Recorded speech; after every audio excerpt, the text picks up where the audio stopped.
السلام علیکم ورحمۃ اللہ تعالی وبرکاتہ۔ الحمد للہ وکفا وسلام علی حبیبہ المصطفیٰ اما بعد۔ بحمدہ تعالی وبکرم مصطفیٰ صلی اللہ تعالی علیہ وسلم۔ آج کی اس شب میں قرآن عظیم کے 7 پارے تلاوت مکمل ہو چکے ہیں۔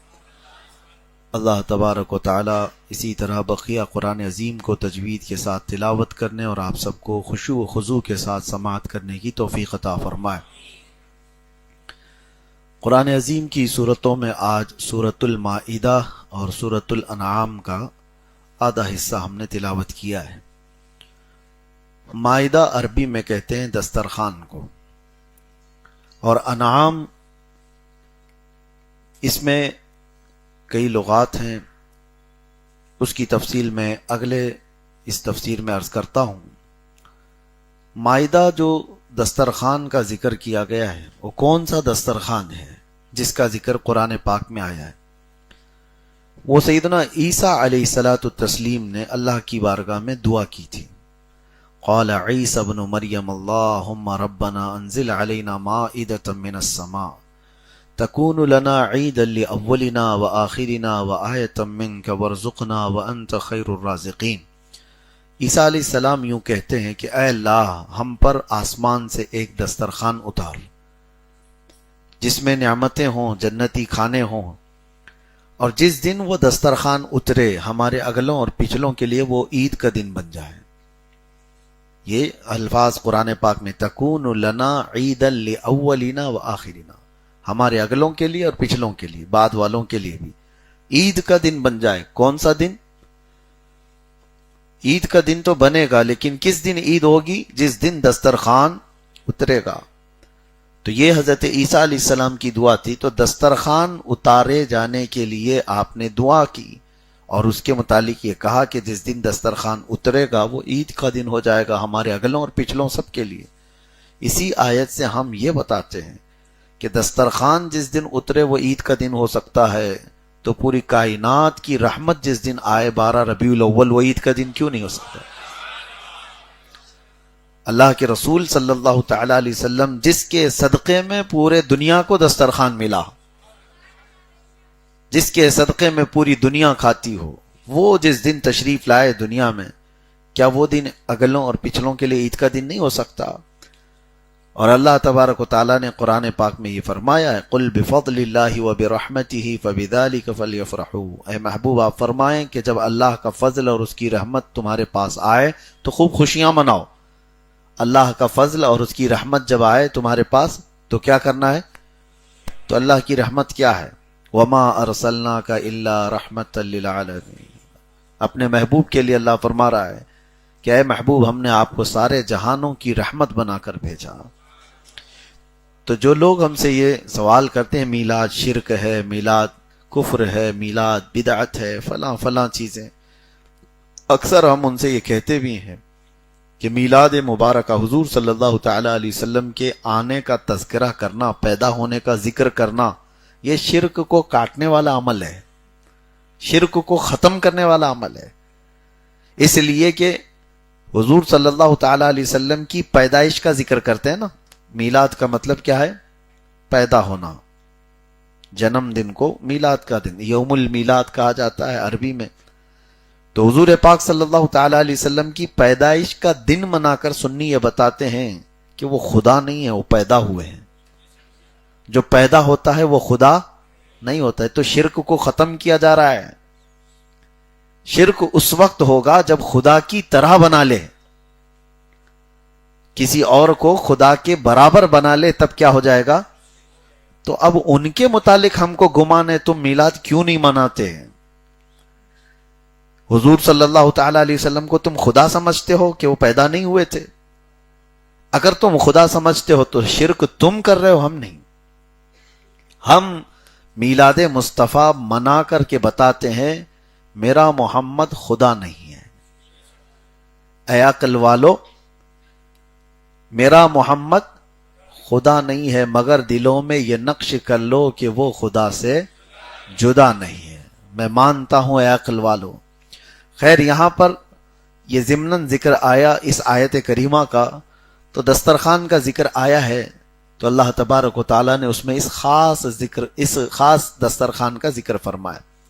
ویسے جو یہ سورہ شروع ہوتی ہے، سورہ مائدہ جہاں سے شروع ہوتی ہے، اللہ تبارک و تعالیٰ نے کئی احکام اس میں بیان فرمائے. اس میں ایک بڑی آیت آئی ہے. یہودی کہتے ہیں اگر ایسی آیت ہمارے دین میں آئی ہوتی، ایسی آیت ہماری کسی کتاب میں آئی ہوتی تو ہم تو اس کو پوری دنیا کی عید مناتے ہیں. وہ کون سی آیت ہے؟ اللہ تعالیٰ نے اسی سورہ مائدہ میں فرمایا الیوم اکملت لکم دینکم واتممت علیکم نعمتی ورضیت لکم الاسلام دینا. اللہ فرماتا ہے یہ آیت جو ہے روایات میں ہے کہ حجۃ الوداع کے موقع پر نازل ہوئی. حجۃ الوداع جانتے ہیں؟ حضور پاک صلی اللہ تعالی علیہ وسلم کا آخری حج، جو اللہ کے نبی صلی اللہ تعالی علیہ وسلم نے اپنی زندگی پاک کا آخری حج فرمایا، وہی ایک حج ثابت ہے. اس حج کے موقع پر یہ آیت نازل ہوئی اور قرآن کی سب سے آخری آیت اس کو بتایا گیا. قرآن کی لاسٹ آیت. 23 سال ہو چکے تھے قرآن کو اترتے ہیں اور آخری آیت تھی یہ جس میں اللہ فرما رہا ہے آج کے دن میں نے الیوم اکملت لکم دینکم، آج کے دن میں نے تمہارا دین کمپلیٹ کر دیا. دین ہمارا مکمل ہو گیا. دین میں اب کوئی شوشہ باقی نہیں ہے. کوئی نہیں کہہ سکتا کہ ادھورا ہے ابھی دین، یا بعد میں کوئی اور آئے گا اور اس کو پھر کمپلیٹ کرے گا. ایسا نہیں. اللہ نے قرآن میں فرمایا میں نے آج کے دن تمہارا دین مکمل کر دیا. وَأَتْمَمْتُ عَلَيْكُمْ نِعْمَتِي، اور میں نے اپنی نعمتیں تم کو تمام کر دی. یعنی دین اسلام یہ پورا جو ضابطہ دیا ہے، ایک نظام دیا ہے، اللہ فرماتا ہے یہ مکمل نعمتیں دے دیا. وَرَضِيتُ لَكُمُ الْإِسْلَامَ دِينًا، اور اللہ فرماتا ہے میں تمہیں اسلام دے کر راضی ہوا. یہ والی جو بات ہے کہ تمہارا دین کمپلیٹ ہو گیا، یہ پچھلی امتوں میں کسی کو نہیں کہا گیا ہے. نہ موسیٰ علیہ السلام کی کتاب میں، نہ داؤد علیہ السلام کی کتاب میں، نہ ابراہیم علیہ السلام کے صحیفوں میں، کہیں پر بھی یہ بات نہیں آئی کہ آج تمہارا دین کمپلیٹ ہو گیا. نہیں، ان کو دین دیا جا رہا تھا، کتابیں دی جا رہی تھی، کچھ چیزیں باقی تھی تو کہا جاتا کہ اگلے نبی اس کو کمپلیٹ کریں گے، اس کے بعد پھر دوسرے رسول آئیں گے، دوسرے رسول کے بعد پھر بعد میں جو رسول آئیں گے وہ اپنی پچھلی شریعت کو ختم کرتے ہیں. مثال کے طور پر حضرت آدم علیہ السلام کی شریعت میں، آدم علیہ السلام کی شریعت میں کچھ چیزیں جائز تھی، بعد میں حضرت نوح علیہ السلام کے آتے ہی وہ چیزیں حرام ہو گئیں. بھائی اور بہن کا نکاح حضرت آدم علیہ السلام کی شریعت میں جائز تھا. وجہ یہ ہے کہ انسانوں کی ابتدا ہی اس وقت ہے، دوسرے کہاں سے ہوتے ہیں؟ آدم علیہ السلام کی جو اولاد تھی ان میں سے ایک دوسرے کا نکاح جائز تھا. بعد میں جب انسانوں کی تعداد بڑھ گئی تو پھر یہ حرام قرار دے دیا گیا. پھر بہنوں سے نکاح نہیں، یہ شریعت کو، پہلی والی شریعت کو ختم کر دیا گیا. نوح علیہ السلام کی شریعت میں کچھ چیزیں جائز تھیں، پھر اس کے بعد آنے والے نبیوں میں اور آگے آنے والے حضرت ابراہیم علیہ السلام کی شریعت میں وہ چیزیں ختم کر دی گئی. ابراہیم علیہ السلام کی شریعت میں کچھ چیزیں جائز تھیں، اس کو بعد میں آتے ہوئے موسیٰ علیہ السلام، عیسیٰ علیہ السلام کی شریعتوں میں ختم کر دیا گیا. تو ایسے ہی ایک حکم تھا اور اس کو بعد والے رسول آ کر ختم کرتے. اخیر میں آئے محمد الرسول اللہ صلی اللہ علیہ وسلم، اور میرے آقا صلی اللہ تعالی علیہ وسلم پر یہ قرآن اترا، اور اس کے بعد پھر یہ اعلان ہو گیا آئی نئی حکومت، سکہ نیا چلے، عالم میں رنگ بدلا صبح شب ولادت. اب حضور پاک صلی اللہ تعالی علیہ وسلم کے آنے کے بعد پچھلی امتوں کے ساری شریعتیں منسوخ ہو گئی، ختم ہو گئی. حکم چلے گا تو صرف اور صرف قرآن عظیم کا ہوگا. اب یہ کمپلیٹ کرنے والی کتاب آ گئی. ہم نے آج کئی جگہ پر یہ تلاوت کی ہے، وہ مصدقا لما بین یدیہ، یعنی یہ قرآن نئی کتاب تو ہے، حضور صلی اللہ تعالی علیہ وسلم پر اتاری گئی، لیکن پچھلی کتابوں کی یہ تائید کرتا ہے اور تصدیق کرتا ہے. تورات کا، انجیل کا، ایسا نہیں کہ پورا انکار کر دے وہ کتابیں ہی نہیں تھی، نہیں، قرآن ان کتابوں کی تصدیق کرتے ہوئے آیا ہے، ان رسولوں کی تصدیق کرتے ہوئے آیا ہے. قرآن کو ایسا آپ نہ سمجھیں کہ قرآن آنے کے بعد وہ کتابیں سچ تھی نہیں، ہمارا ایمان ہے ان کتابوں پر، تورات پر، انجیل پر، زبور پر، لیکن ان کتابوں پر جو اللہ نے اپنے نبیوں پر اتارا تھا، ان کتابوں پر نہیں جو انہوں نے بنا لیا. جو اللہ تعالیٰ نے اپنے نبیوں پر اتارا تھا، وہ کتابوں پر ایمان رکھنا، یہ تو ہمارے ایمان کا حصہ ہے. اگر آپ نے ان کتابوں کا انکار کیا تو آپ مومن ہی نہیں. تو اب قرآن عظیم کے آنے کے بعد ساری شریعتیں منسوخ ہو گئی. اب سنیے ایک روایت میں بتاتا ہوں. بعض لوگ اس چیز کو سوال بھی کر رہے تھے، اس لیے حضرت سیدنا عمر ابن خطاب رضی اللہ تعالیٰ، حضور صلی اللہ تعالیٰ علیہ وسلم بیٹھے ہیں، حضرت ابو بکر صدیق رضی اللہ تعالیٰ عنہ بھی بیٹھے ہیں. حضرت عمر کے پاس تورات تھی. تورات جانتے ہیں؟ یہ موسیٰ علیہ السلام پر اتاری ہوئی کتاب ہے. پچھلی امتیں اس کو پڑھتی رہیں، یہودیوں کیا اس کی تلاوت ہوتی رہی، اس کے احکام چلتے رہے. تو حضرت عمر ابن خطاب رضی اللہ تعالیٰ عنہ کے ہاتھ میں تورات تھی، آپ وہ پڑھ رہے تھے. دیکھیں اللہ کی کتاب ہے، ہمارا ایمان ہے اس پر. حضور پاک صلی اللہ تعالیٰ علیہ وسلم کا چہرہ سرخ ہوتا رہا اور حضرت عمر پھر پڑھتے رہے. سیدنا ابو بکر صدیق رضی اللہ تعالیٰ عنہ نے جلال میں ان سے کہا، اے عمر دیکھتے نہیں اللہ کے رسول صلی اللہ تعالیٰ علیہ وسلم اس سے غضبناک ہے، ناراض ہے، تم پڑھے جا رہے ہو.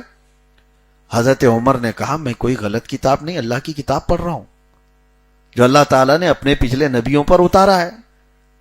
حضور پاک صلی اللہ تعالیٰ علیہ وسلم نے ارشاد فرمایا، اے عمر. اب دیکھیں یہ بڑا پاورفل جملہ ہے. جو لوگ ان کتابوں میں سے بھی کچھ نکالنے کی کوشش کرتے ہیں کہ اس پر بھی عمل کر لیں گے، اس پر بھی عمل کر لیں گے، ان کے لیے رسول پاک صلی اللہ تعالیٰ علیہ وسلم فرماتے ہیں، قسم رب ذوالجلال کی عمر، اگر موسیٰ آج زندہ ہوتے تو وہ تورات نہیں میری شریعت کو فالو کرتے.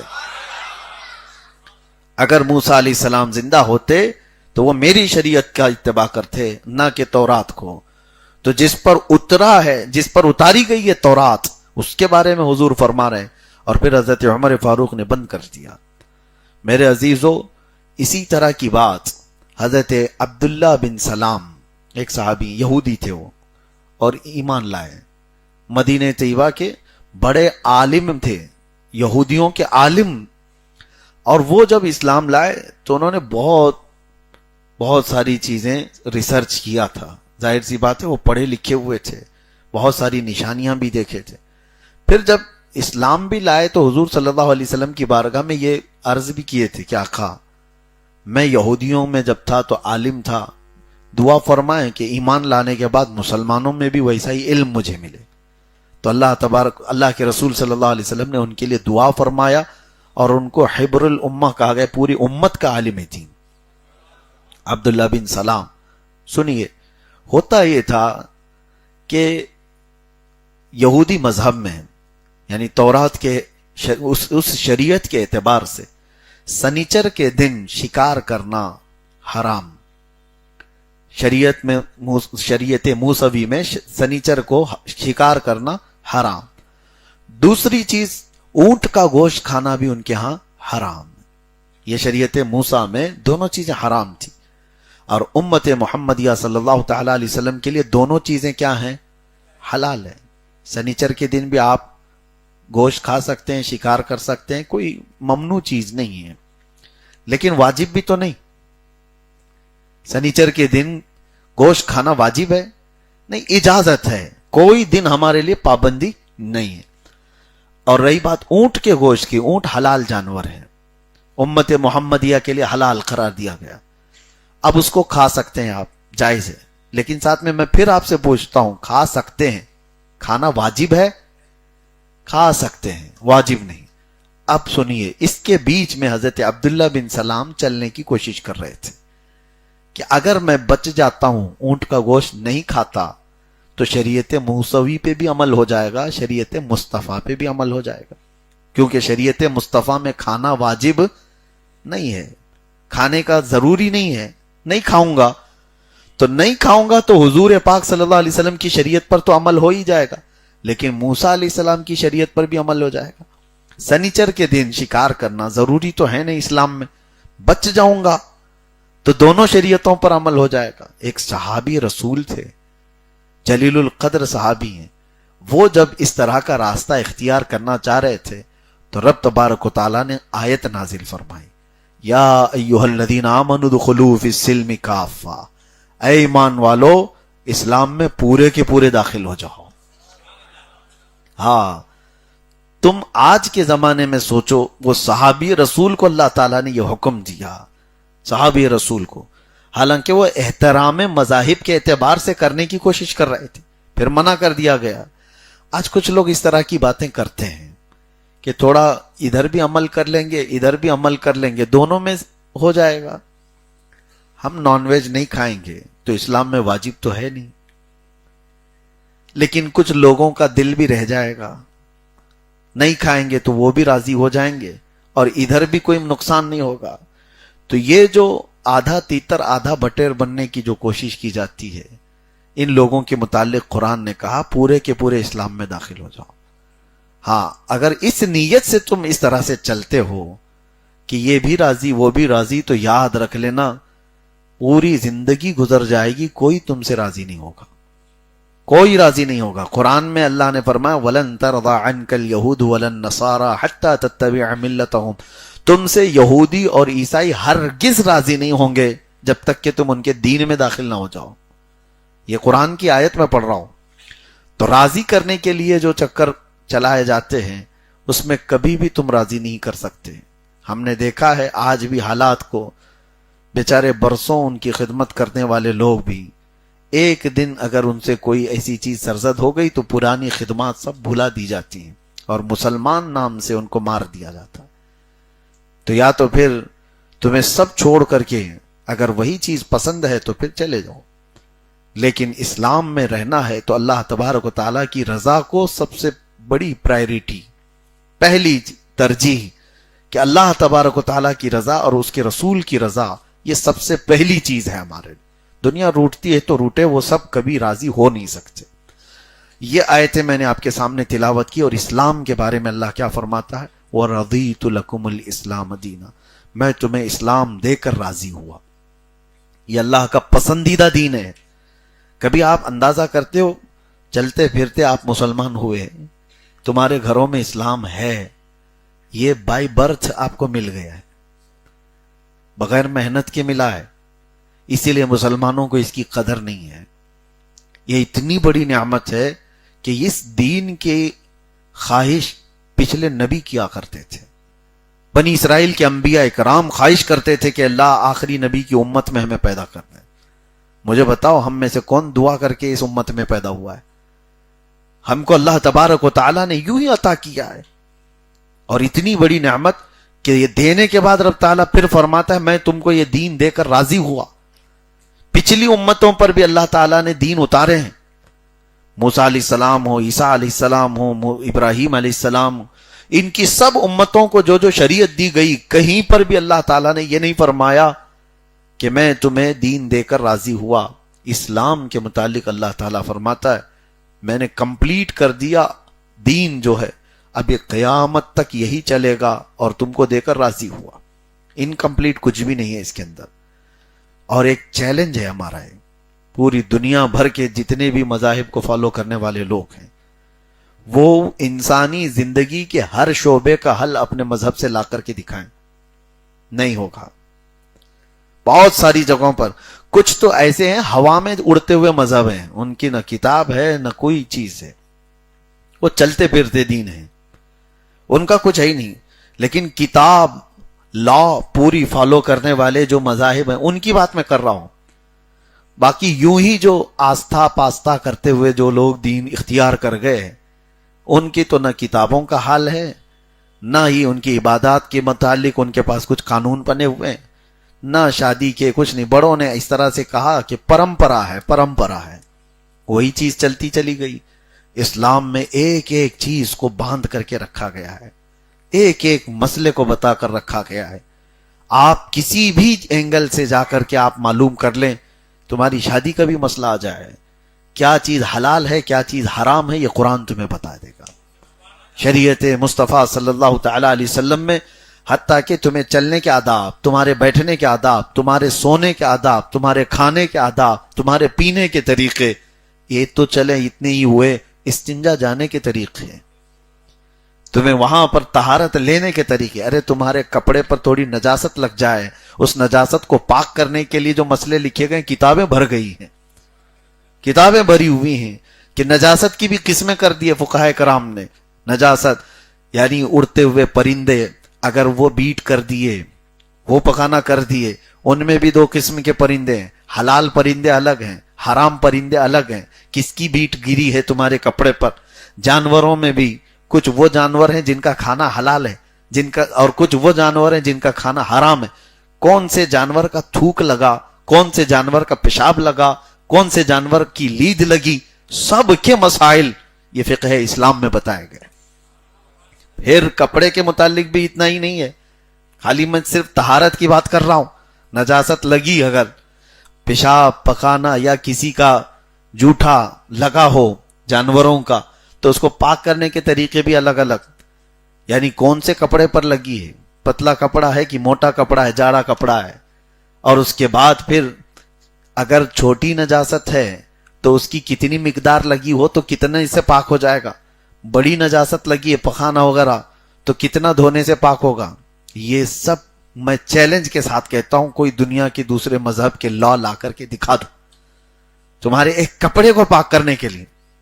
حد ہو گئی میرے عزیزوں. اگر آپ فقہ میں اس سمندر میں غوطے کھاتے چلے جائیں یہ کبھی ختم ہی نہیں ہوتا. گھر کے اندر شیشی رکھی ہے گھی کی، اس کے اندر اگر نجاست گر گئی تو اس کے پاک کرنے کے طریقوں پر پوری کتاب لکھی ہوئی ہے. ہاں، تیل میں اگر کوئی چیز گر گئی، گھی میں کوئی چیز گر گئی، نجاست، یہ ساری چیزیں. دودھ میں اگر کوئی چیز گر گئی تو کیسے پاک کریں؟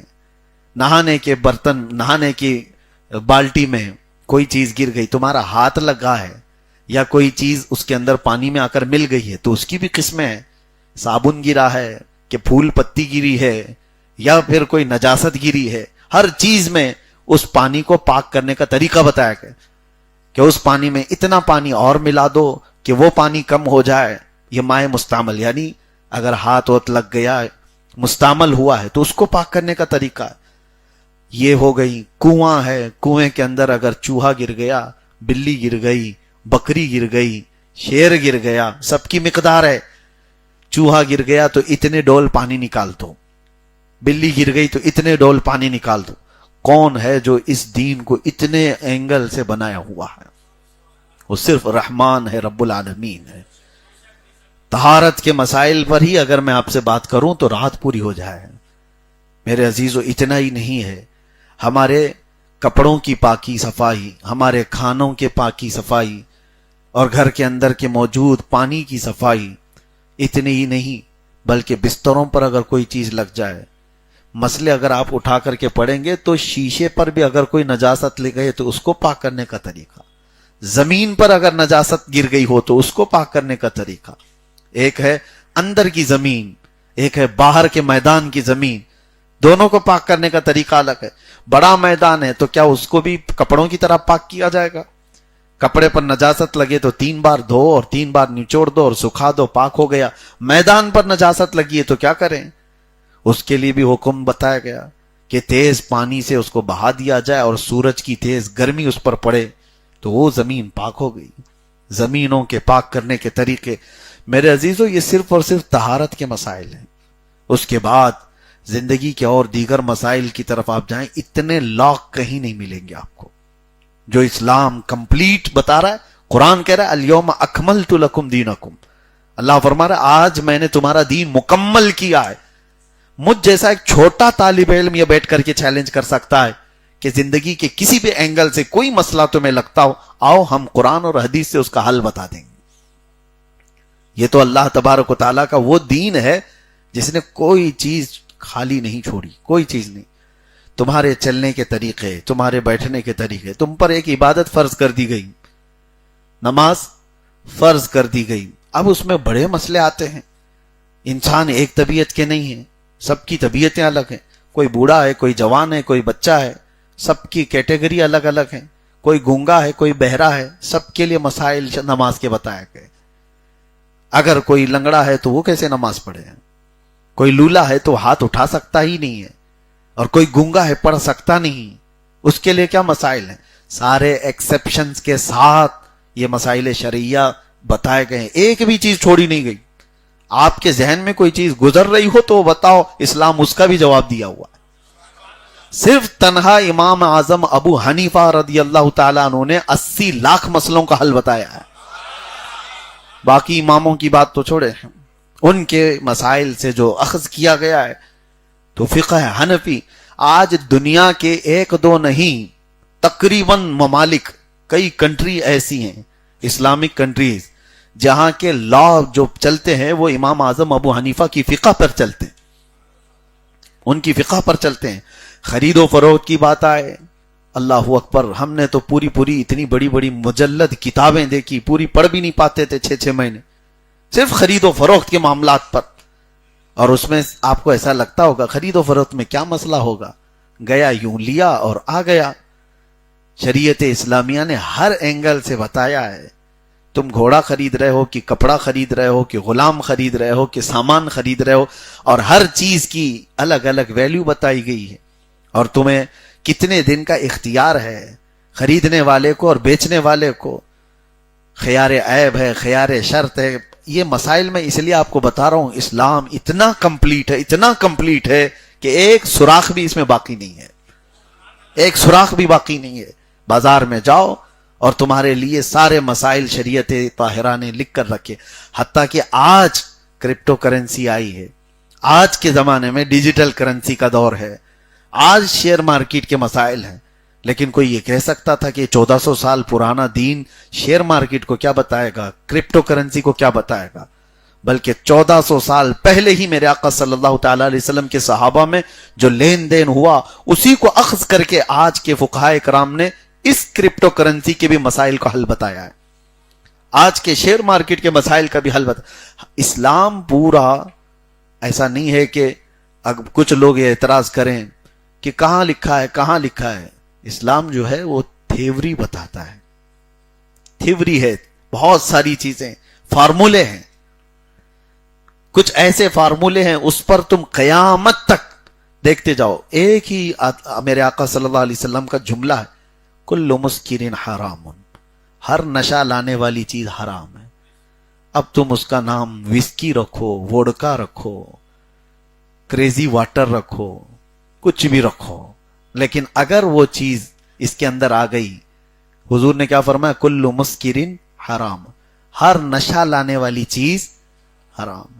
یہ ہے فارمولا, نام نہیں دیے گئے ہیں کہ یہ والی شراب حرام ہے, ہاں دیسی شراب نہیں حرام ہے, فلاں کی شراب حرام ہے. ناموں کا کیا ہے, حضور نے کوالٹی بتائی, جس چیز کے اندر ابھی نشہ آتا ہو وہ چیز حرام ہے. اب اس میں نئے نشے جتنے بھی آئے, بچوں نے بہت کچھ ایجاد کر لیے ہیں, بہت کچھ. یہ تو کھانے پینے کی چیزیں اور گاڑیوں کے پیٹرول بھی نہیں چھوڑتے, نشہ کرنے کے لیے وہ بھی چیزیں آج استعمال ہو رہی, وائٹنر ہوئے, پتہ نہیں کون سا بٹن ہے, کون سی چیز بچ گئی بیچارے یہ نشیڑیوں سے, یہ سب کھا جاتے ہیں. میں تو یہاں تک دیکھا کہ جیل کے اندر چرس گانجا نہیں مل رہا ہے, بہت پابندی, حالانکہ سب آتا ہے, سب چیزیں پاس ہوتی ہیں اور خاکی لوگ ہی لے کے آتے ہیں.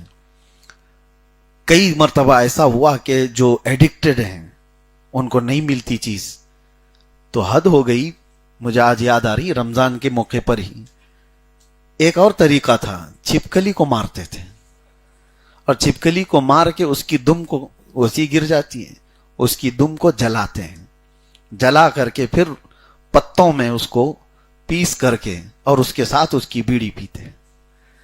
کہتے ہیں بہت زبردست نشہ ہوتا ہے.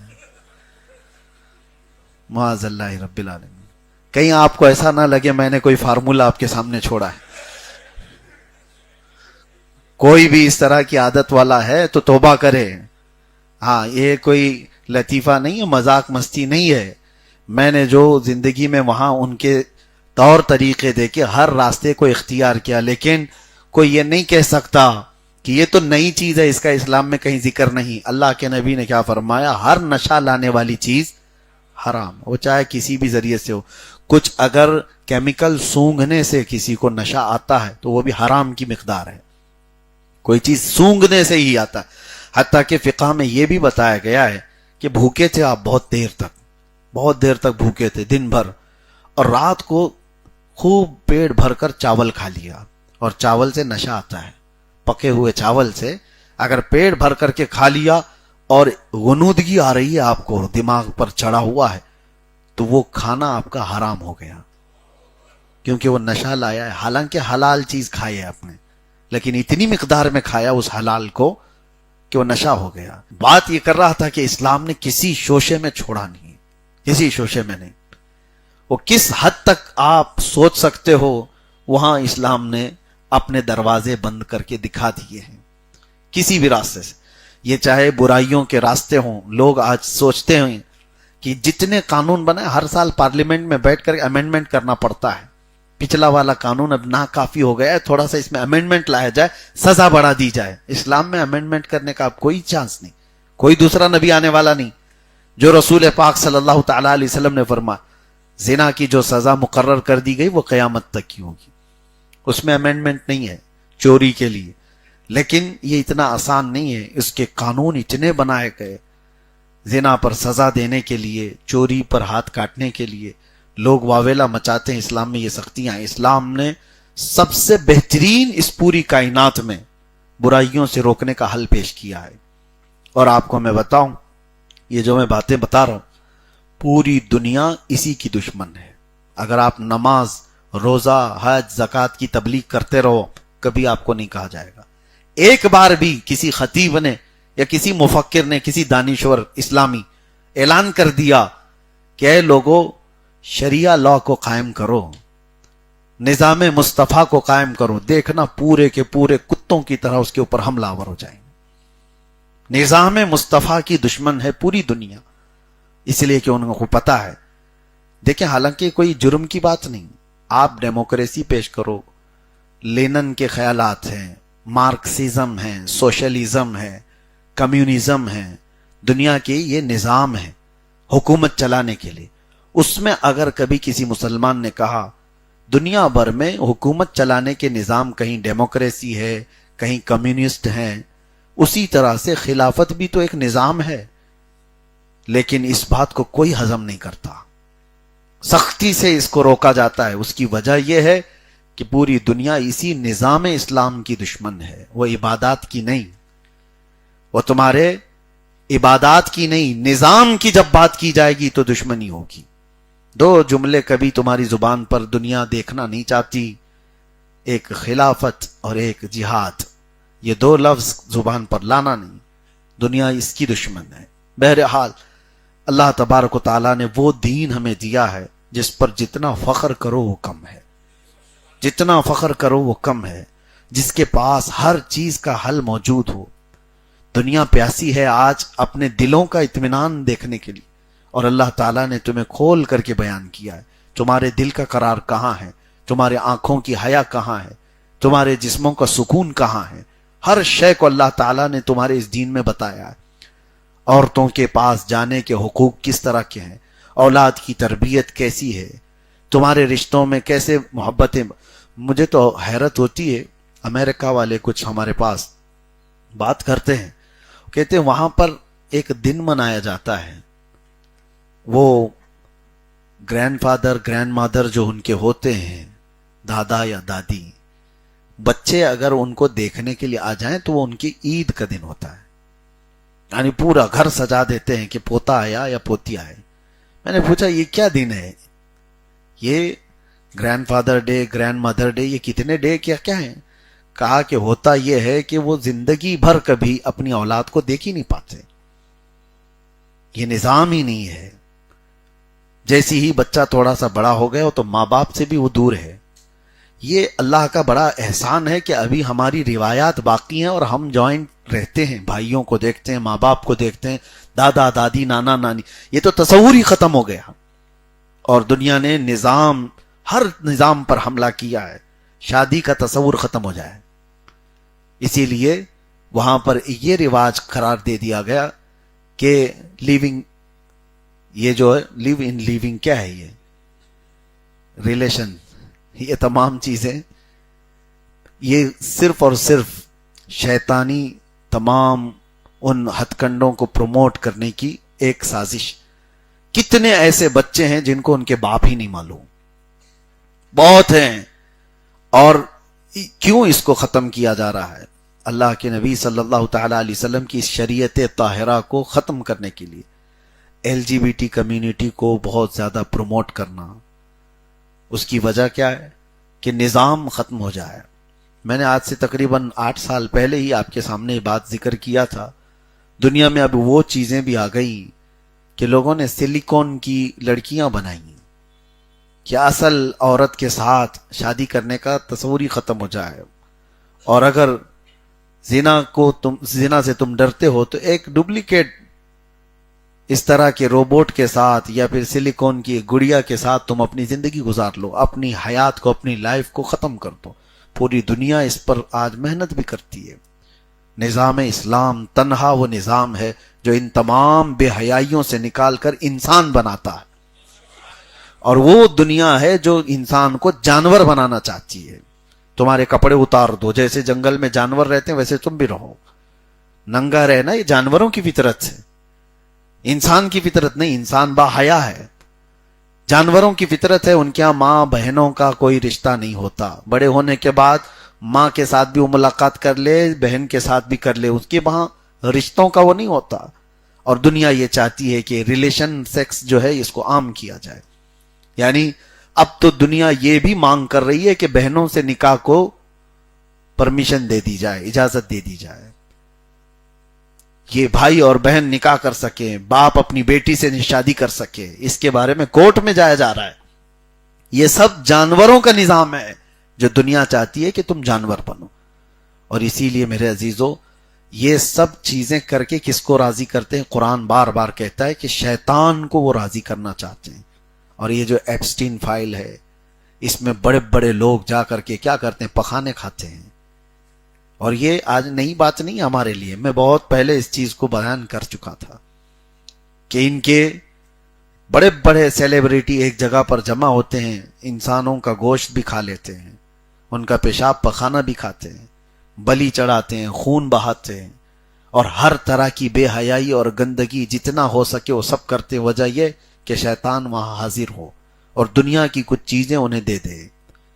اس شیطان کو راضی کرنے کے لیے مذہب کے خلاف جنگ ہوتی ہے ان کی، کوئی بھی مذہب ہو، مذہب کو فالو نہیں کرنا ہے، اور جو اخلاقیات ہے اس کے خلاف کرنا ہے۔ بڑے بڑے لوگ یہ سب چیزیں کر کے پاور حاصل کرنا چاہتے ہیں، یہ جادو کے ذریعے سے، سفلی طریقے بھی جو اپنائے جاتے ہیں وہ یہی ہیں۔ ان تمام طریقوں کو اس لیے پروموٹ کیا جا رہا ہے کہ اسلامی نظام کو ختم کیا جائے۔ تقریباً پوری دنیا میں عیسائیت کو، یہودیت کو اور دوسرے مذہبوں کو انہوں نے توڑ دیا۔ اگر زندگی کی رمق دمک کے ساتھ کوئی دین اس زمین پر باقی ہے تو صرف اسلام باقی ہے، باقی سنڈے ٹو سنڈے باقی ہیں۔ اسلام ہے جو ہر گھر میں دکھتا ہے، ہر گلی میں نظر آتا ہے، ہر مسجد سے گونجتا ہے۔ یہ اسلام کی رمق دمک آج تک جو باقی ہے وہ کئی لوگوں کی آنکھوں میں ٹیس پہنچاتی ہے کہ 1400 سال کے بعد بھی اس طرح کی اس کی رونقیں باقی کیسی ہیں۔ یہودی ہر طرح سے انہیں توڑنے کی کوشش کرتے رہے، لیکن پھر عرفات کے میدان میں جا کر دیکھے تو ہکے بکے رہ جائے۔ یہ کیا اسلام ہے جو ان کو 2 کپڑوں میں لا کر لبیک پکارنے لگاتا ہے؟ سارے رنگ و نسل کو مٹا کر کے، بادشاہ امیر غریب سب کے فرق کو مٹا کر اللہ کی حضور جھکا دیتا ہے۔ یہ کہاں سے دین کے اندر یہ تقویت ہے؟ دنیا کے پاس یہ پاور نہیں ہے، وہ پرچار کر کر کر کر کے بھی لوگوں کو نہیں جمع کر سکتے، اور ہم بغیر اعلان کے جمعہ میں مسجدیں بھری نظر آتی۔ جمعہ کا کبھی اعلان ہوتا ہے کہ جمعہ ہے آ جاؤ، جمعہ ہے آ جاؤ، پوسٹر نکلتا ہے جمعہ کا؟ نہیں، لیکن جاؤ جس مسجد میں صفیں آپ کو بھری نظر آئیں گی۔ یہ اسلام ہے جو آج بھی رمق دمک کے ساتھ باقی ہے۔ اس روئے زمین پر اتنا ایکٹیو مذہب کوئی نہیں ہے، باقی اوکیشنلی ہیں، جب ضرورت پیش آئے گی تو دین ہے، جب چیزیں ان کو لگے کہ ابھی فالو کرنا چاہیے، چھٹی کے دن ہے چلو مذہب میں آ جاؤ۔ اسلام میں چھٹی کے دن فالو کرنے کے نہیں ہوتے۔ یہاں جو مسلمان بچہ پیدا ہوا وہ پیدا ہونے سے لے کر کے قبر میں جانے تک اسلامی طریقے پر ہی چل رہا ہے۔ ہاں، ہمارے گود میں بچہ آیا ہے تو اذان پڑھ کر کے آتا ہے، اذان سن کر کے آتا ہے، اور قبر میں جاتا ہے تو نماز پڑھ کے جاتا ہے۔ دین کے اوپر ہی اس کو پورا گزارا جاتا ہے، حتیٰ کہ صرف پیدا ہونے اور مرنے تک ہی نہیں، گھر میں خوشیاں آئیں تو دین کو بھول نہ جاؤ. تمہیں ادھر ادھر گھمایا پھرایا نہیں جاتا. جوڑے کو بھی اگر رکھا جاتا ہے تو اللہ اس کے رسول کے حکم کے مطابق. نکاح کا بھی ہمارا جو مقدس ایک طریقہ ہے وہ دنیا میں نہیں ہے. اسلامی کانسیپٹ سے ہٹا کر کے آپ کو لائف نہیں گزاری جاتی. اور یہی دنیا کو چبھتا ہے کہ یہ کسی بھی جگہ پر یہ چھوڑتا نہیں ہے. اس کے گھر میں کبھی ایسا کچھ ہوں گے جو ریئر ہوں گے, جو منافق وقت ٹائپ کے جو مسلمان نظر آتے ہیں, ان کی بات میں نہیں کرتا, لیکن جو دین کو ویلیوبل سمجھتے ہیں, اپنے دین کو اہمیت دیتے ہیں, ان کا حال یہ ہے کہ وہ ایک لمحے کے لیے بھی دین سے ہٹتے نہیں ہیں. اگرچہ نماز نہیں پڑھ رہے ہیں, اگرچہ زکوٰۃ میں کمزور ہیں, اگرچہ حج میں کمزور ہیں, روزوں میں کمزور ہیں, لیکن دین اسلام ان کے چہروں سے یا ان کے گھروں سے ختم نہیں کیا جا سکتا, ختم نہیں کیا جا سکتا. اسی وجہ سے دیکھیں اب تو یہ بڑھتا ہی جاتا ہے. اب تو یہ کوئی بھی میلاد آ جائے, رمضان آ جائے, گھروں کو دیکھ کر سمجھ میں آتا ہے ہری جھنڈی کہاں دکھ رہی ہے. تو یہ جو پوری دنیا میں رمق دمک کے ساتھ جو دین باقی ہے, یہ دنیا کو تکلیف پہنچاتا ہے. اور میرے رب کا فرمان ہے کہ یہ دین اللہ تعالیٰ کا پسندیدہ دین ہے, اور صبح قیامت تک یہ چمکتا دمکتا ہی رہے گا. رب تبارک و تعالیٰ نے فرمایا, اب یہاں پر میں بات ختم کرتا ہوں, وَمَن يَبْتَغِ غَيْرَ الْإِسْلَامِ دِينًا فَلَن يُقْبَلَ مِنْهُ.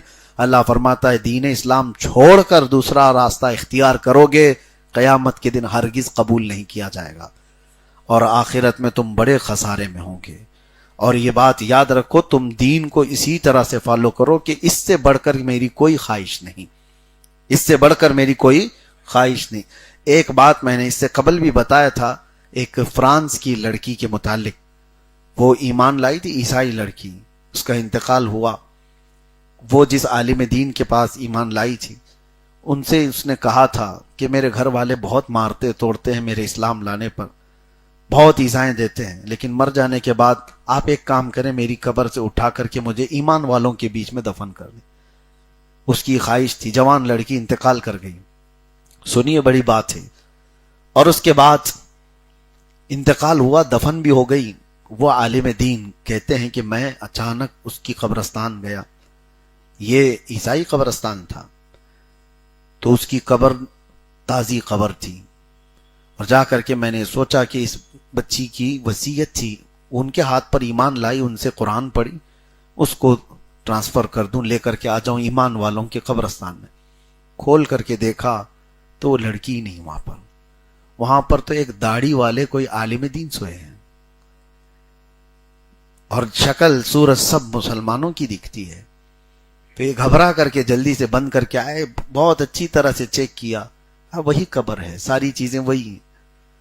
خیر بات آئی گئی, وہ حج پر تھے اسی سال. سنیے, حج کے زمانے میں مکۃ المکرمہ جنت المعلی قبرستان ہے. اس جنت المعلی قبرستان میں ایک حادثہ ہوا, مکہ والوں میں مشہور ہو گئی بات. ہوا یہ کہ وہاں پر ایک بڑا خاندان تھا مکہ والے, ان کے اجازت سے ایک دوسری میت کو ان کے گھر والوں کی قبر میں دفن کرنا تھا. گھر والوں نے کہا کہ ٹھیک ہے, وہاں تو قبریں کھود دی جاتی ہیں. تو جس قبر کو کھودی گئی وہ ایک عالم دین کی تھی, وہ جو مکہ کے رہنے والے تھے. تو لوگوں کو سب پتا تھا کہ ابھی ابھی ان کا انتقال ہوا اور اس قبر میں ان کو دفن کیا گیا, لیکن اس کو کھود کر دوسرے کو وہاں پر دفنا رہے تھے. تو دیکھا گیا کہ وہاں پر ایک خوبصورت لڑکی سوئی ہوئی ہے. تو لوگوں کو حیرت ہوئی کہ یہاں اور یہ جسم تازہ بھی ہے.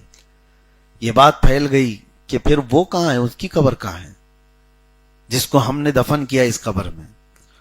تو وہ جو فرانس کے رہنے والے عالم تھے, ان کے کانوں میں یہ بات آئی کہ ایسا کچھ مکہ کے قبرستان میں دیکھا گیا. وہ قریب آئے دیکھنے کے لیے, لاش دیکھا تو فوراً پہچان گئے, یہ وہ لڑکی ہے جو میرے ہاتھ میں اسلام قبول کی, اور اس کو وہاں دفن کیا گیا تھا عیسائی قبرستان میں, لیکن یہ یہاں کس طرح سے ہے مجھے اندازہ نہیں. پھر انہوں نے کہا حادثہ تو ہمارے ہاں بھی ہوا ہے, میں نے ایک داڑھی والے شخص کو ہمارے علاقے کے عیسائی قبرستان میں دیکھا. تو شکل و حلیہ پوچھا گیا تو ہو بہو وہی شکل و حلیہ انہوں نے بتایا جو مکہ کے عالم کی قبر میں تھا. تو یہ ٹرانسفر ادھر کا ادھر ادھر کا ادھر کیسے؟ ایک بڑا مسئلہ تھا یہ. سنیے اس کو، یہ ہر ایک کے لیے میں نصیحت کر رہا ہوں. اس خاتون سے جا کر پوچھنے کے لیے بڑے علماء گھر گئے، اس عالم دین کی بیوی سے جا کر کے پوچھا کہ تمہارے شوہر کا جو انتقال ہوا کیا تمہارا خیال ہے؟ کہا بہت اچھے پرہیزگار تھے، علم بھی اچھا، عبادت بھی اچھی، سب چیزیں اچھی تھی. کہا تو پھر کیسے ایسا ہو سکتا ہے؟ آپس میں ایک دوسرے سے لوگ بات کر رہے تھے. بیوی نے پوچھا ہوا کیا ہے یہ تو بتاؤ. لوگ بتا نہیں رہے تھے. بعد میں لوگوں نے بتایا اس کی بیوی سے کہ دراصل ایک حادثہ ہوا ہے. جس قبر میں تمہارے شوہر کو دفن کیا گیا تھا وہاں فرانس کی ایک عیسائی لڑکی سو رہی ہے جو اسلام لائی تھی، اور تمہارے شوہر کو فرانس کے عالم نے بتایا کہ ان کو وہاں دیکھا گیا ہے ان کے قبرستان میں، عیسائیوں کے. تو اتنا سنتے عیسائیوں کے قبرستان میں بیوی چیخ مارتی ہے اور روتے ہوئے کہتی ہے میں کہتی تھی میرے شوہر سے بار بار، میں کہتی تھی بار بار. تو علماء نے پوچھا کیا کہتی تھی؟ کہا کہ وہ سب کچھ اچھا تھا لیکن ایک بار مذاق میں یوں کہتا تھا کہ عیسائیوں کا مذہب کتنا اچھا ہے کہ جنابت میں ان کے ہاں غسل نہیں کرنا پڑتا ہے. ہمارے ہاں جنابت احتلام ہو جائے، ناپاکی ہو جائے تو غسل کرنا واجب ہے، عیسائیوں کے ہاں واجب نہیں ہے. تو یہ مذاق میں میرا شوہر کہتا تھا عیسائیوں کا مذہب کتنا اچھا ہے کہ وہاں غسل کرنا واجب نہیں ہے. میں بولتی تھی کہ اس طرح کی باتیں نہ کرو. وہ زندگی میں اس کی تعریف کرتا رہا، علماء ہکے بھکے رہ گئے. اور یہ ایسی عبرت کی چیز ہے، علماء نے اس کو لکھا، زندگی میں جو اسلام کو چھوڑ کر دوسرے راستے کو اختیار کیا اللہ نے دنیا ہی میں قبر میں اس کو بدل دیا. یاد رکھو میرے عزیزو، اللہ نے وہ نعمت تمہیں دی ہے، اس کو ٹھکرانا نہیں کبھی، اس کو ہلکا بھی مت سمجھنا، اور یہ سمجھنا میرے نبی کی شریعت سے بڑھ کر دنیا میں کچھ ہے ہی نہیں، اس کے علاوہ کوئی راستہ ہی نہیں. بے ان کے واسطے خدا کچھ عطا کرے، ہاشا غلط یہ ہوس بے بسر کی ہے، بخدا خدا کا یہی ہے در، نہیں اور کوئی مفر مقر، جو وہاں سے ہو یہیں آ کے ہو، جو یہاں نہیں تو. وآخر دعوانا الحمدللہ رب العالمین.